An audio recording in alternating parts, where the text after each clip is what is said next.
खतरनाक है overall look में, दूर से भी यार एकदम तबाही मशीन लग रही है। तो इसका हमने अभी ओनरशिप रिव्यू लेंगे। कोई इशू लाइक हैंडलिंग को लेकर ले लो, ऐसा कुछ कभी फेस हुआ है जब आप कॉर्नरिंग्स वगैरह लेते हो या फिर हाई स्पीड पे, ऐसा कुछ? नहीं, ऐसा कुछ इशू नहीं है। मैंने भी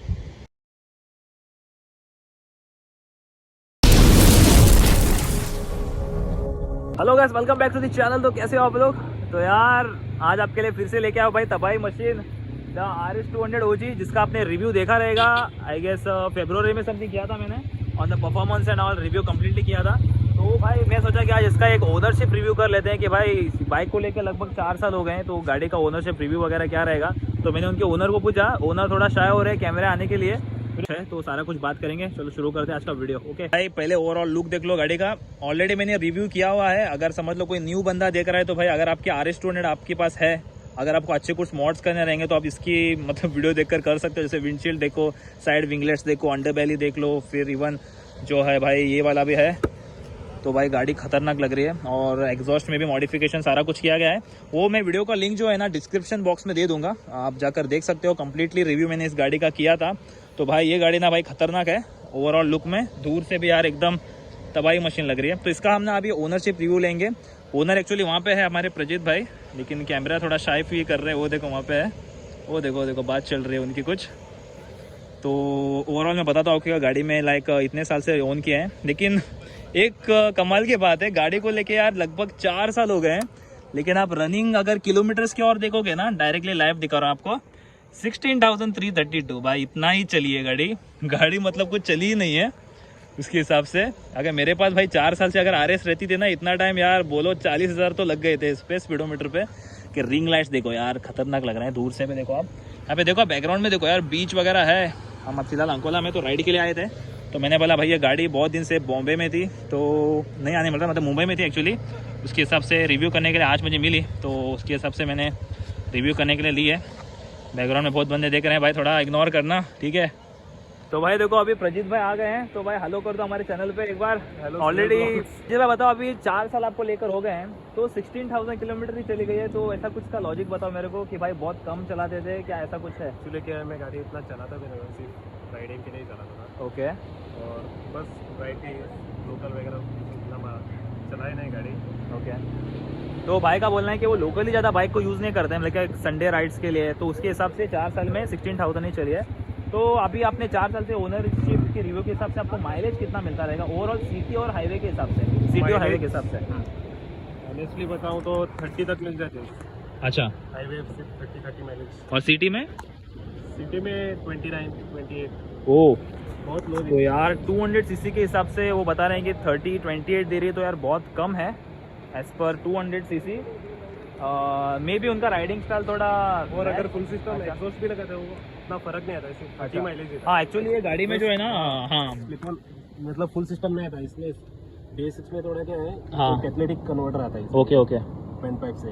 ठीक है एग्जॉस्ट का एग्जॉस्ट, और यहाँ पे एक मफलर भी आता है ना जो RS200 में आता है, हाँ, ठीक है। इधर से एग्जॉस्ट डाला हो कुछ फर्क नहीं पड़ रहा है। अच्छा, तो इनका कहना, सेम ही देता। अच्छा तो इनका कहना ये है कि अगर इवन ओरिजिनल मफलर पे लगाएंगे ना यहाँ पे, तो माइलेज ओवरऑल उतना ही रहेगा, ज़्यादा कुछ फर्क नहीं आएगा। तो एग्जॉस्ट लगा सकते हैं बिंदास। एग्जॉस्ट के ऐसा एग्जॉस्ट लगाने से अगर कुछ माइलेज में इफेक्ट पड़ता है? नहीं, उतना ही मिलता है। 30। ओके, तो एग्जॉस्ट लगाने के बाद भी 30 मिल रहा है, ठीक है। तो ओनिंग फ्रॉम लास्ट 4 ईयर्स ऐसा कुछ मेजर इश्यूज आपको कभी फील करना, मतलब वाइब्रेशन इशू? अच्छा, तो इसमें ऐसे भी बहुत सारे लोडिंग्स किए गए, जैसे आप विंग्स देख सकते हो एडिशनली। हाँ, ये वाले जब मैं रिव्यू कर रहा था ना, तो ये वाला पार्ट एक्चुअली वाइब्रेट कर रहा था थोड़ा हाई स्पीड्स के दौर से। और हैंडल बार के लाइक मेरी KTM हैंडल बार पे बहुत वाइब्रेट करती है, जैसे कि लीवर्स वगैरह, और इसका ज़्यादा नहीं है ना, लेकिन नॉइस आता है थोड़ा बहुत। Okay, so other than vibration issue ऐसा कुछ इंजन रिलेटेड प्रॉब्लम कभी कुछ आया है? इंजन या फिर और फ्यूल को लेकर कुछ इशू नहीं है, मेजर इशू कुछ नहीं है? ओके, तो मेंटेनेंस के हिसाब से RS200 is one of the best engine, ठीक है। आपको माइलेज में थोड़ा बहुत ड्रॉबैक लेना होगा, लेकिन भाई परफॉर्मेंस एक्चुअली क्या है ना, Bajaj actually KTM Bajaj same ही है, तो आपको परफॉर्मेंस की गाड़ी चाहिए तो भाई उसमें आपको माइलेज नहीं मिलेगा, ठीक है। तो माइलेज के हिसाब से अगर आप ले रहे हो तो आपको स्प्लेंडर लेनी होगी। तो अभी बात करते हैं भाई गाड़ी की टॉप स्पीड को लेकर। तो आपने आज तक कितनी टॉप स्पीड की है RS200 BS6 में? 148। ओके, तो भाई ने आज, अच्छा 148 में लॉक हो जाता है, तो 148 किलोमीटर पर आवर पे बोलते हैं कि लिमिटर आ जाता है, ठीक है। और ऐसा जब भी आपने इतना चलाया तो आपने टायर्स कितने बार चेंज किए हैं गाड़ी में? टायर्स अगर 2 बार, पीछे का 3 बार, थर्ड टायर।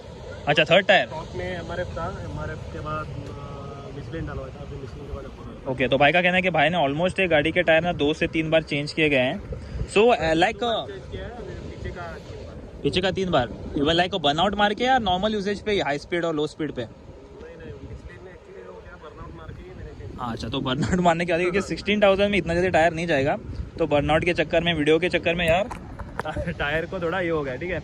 और ऐसा हाई स्पीड में कभी लाइक कोई इशू लाइक हैंडलिंग को लेकर ले लो, ऐसा कुछ कभी फेस हुआ है हैंडलिंग का ऐसा कुछ जब आप कॉर्नरिंग्स वगैरह लेते हो या फिर हाई स्पीड पे? ऐसा कुछ नहीं, ऐसा कुछ इशू नहीं है। मैंने भी बहुत लोग बोलते हैं कि प्रोड्यूस डालने से ऐसा कुछ हाँ, हैंडल वॉबलिंग इशू वगैरह आता है, ऐसा मेरे कुछ? को ऐसा कुछ इशू नहीं हुआ है। ओके, पूरे टायर में प्रोड्यूस ऐसा कुछ इशू नहीं हुआ। तो भाई का कहना है कि एज सच मेजर इशू कभी नहीं आया। जैसे इवन आप फ्रंट एलॉय के पास देखोगे ना, तो इसमें प्रोडिक्स का जो क्या बोलते हैं इसका, एलॉय का जो कवर आता है, पीछे की तरफ भी है, लेकिन पीछे की तरफ आप देखोगे यहाँ पे ना इस पे गैप्स है। तो बहुत सारे लोग क्या करते हैं ना, वो जैसे कि वो क्या बोलते हैं, वो प्लेट जैसी लगा लेते हैं, जैसे एयर जो है ना पास नहीं होती है। अगर आप ब्रिज वगैरह एरिया पे अगर आप चलाओगे ना गाड़ी, तो मतलब गाड़ी एक्चुअली वॉबल होने लगती है। लेकिन आप ऐसे कुछ चलाओगे ना, तो इसमें जिस पे एयर पास होती है, तो उसमें आपको ऐसे कुछ बड़ा इशू नहीं आएगा। तो गाड़ी ओवरऑल यार अच्छी है, स्मूथ है। अभी भी 4 साल के बाद भी ऐसा लगता है कि 4 साल की लगती नहीं है, ऐसा लगता है कि 2-3 साल की है गाड़ी। भाई का कहना है कि गाड़ी बहुत ज़्यादा स्मूथ है, गाड़ी बहुत अच्छी है। जस्ट आपको 30 kmpl का माइलेज देगा। देखिए, मैंने बहुत सारे लोगों से सोचा था कि लाइक 35 भी देती है, 40।